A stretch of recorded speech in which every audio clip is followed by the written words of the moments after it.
Siddhu Jonnalagadda time బాగుంది. చిన్న సినిమాలతో పెద్ద హిట్లు కొడుతున్నాడు. డీజే టిల్లు, టిల్లు స్క్వేర్ సినిమాలు సిద్ధుని స్టార్ బాయ్ గా మార్చేశాయి. ఇప్పుడు జాక్ అవతారం ఎత్తాడు మనోడు. సిద్ధు లాంటి కిర్రాక్ కుర్రాడితో బొమ్మరిల్లు భాస్కర్ సినిమా అంటేనే క్యూరియాసిటీ పీక్స్ లోకి వెళ్ళింది. మరి జాక్ నిజంగానే కిర్రాక్ పుట్టిస్తాడా? Let's watch. టాలీవుడ్ లో మోత మోగించిన DJ Tillu back to back సినిమాలను లైనప్ చేసి జోరు మీదున్నాడు. జాక్ కొంచెం క్రాక్ అని కిర్రాక్ పుట్టించడానికి వస్తున్నాడు star boy Siddhu Jonnalagadda.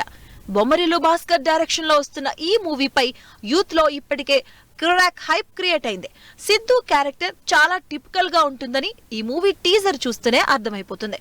Siddhu comedy timing, Naresh frustration, Vaishnavi cute expressions తో ఈ టీజర్ సరదాగా నడిచిపోయింది. తాజాగా మ్యూజికల్ ప్రమోషన్స్ లో భాగంగా జాక్ మూవీ నుంచి ఫస్ట్ సింగిల్ ను రిలీజ్ చేశారు మేకర్స్. పాబ్లో నెరుడా అంటూ హుషారుగా సాగే ఈ ఫస్ట్ సింగిల్ కు వనమాలి లిరిక్స్ అందించారు. ఈ పాటలో అచ్చు రాజమణి బాణి ఎంతో క్యాచీగా ఉంది.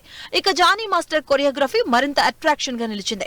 కలర్ఫుల్ గా కనిపించే ఈ పాటకు బెన్నీ దయాల్ వాయిస్ అద్భుతంగా సెట్ అయింది. సిద్ధు నుంచి ఎనర్జెటిక్ సాంగ్ రావడంతో ఫ్యాన్స్ పండుగ చేసుకుంటున్నారు. మోస్ట్ ఎలిజిబుల్ బ్యాచులర్ సినిమాతో మళ్లీ ఫామ్ లోకి వచ్చిన బొమ్మరిల్లు భాస్కర్ ఇప్పుడు సిద్ధుతో కలిసి ఓ మ్యాజిక్ చేయబోతున్నాడు. ఫుల్ లెంగ్త్ ఎంటర్టైన్మెంట్ తో పాటు ఏదో కొత్త పాయింట్ ను డైరెక్టర్ టచ్ చేశాడని టీజర్ చూస్తే అర్థమవుతుంది. పాబ్లో నెరుడా అనే ఓ కొత్త సైంటిఫిక్ పదాన్ని పరిచయం చేశారు డైరెక్టర్. బహుశా ఈ పదానికి హీరో క్యారెక్టరైజేషన్ కి లింక్ ఉండుంటుంది. మొత్తానికి బొమ్మరిల్లు భాస్కర్ గమ్మత్తైన కథ ఎంచుకున్నాడు.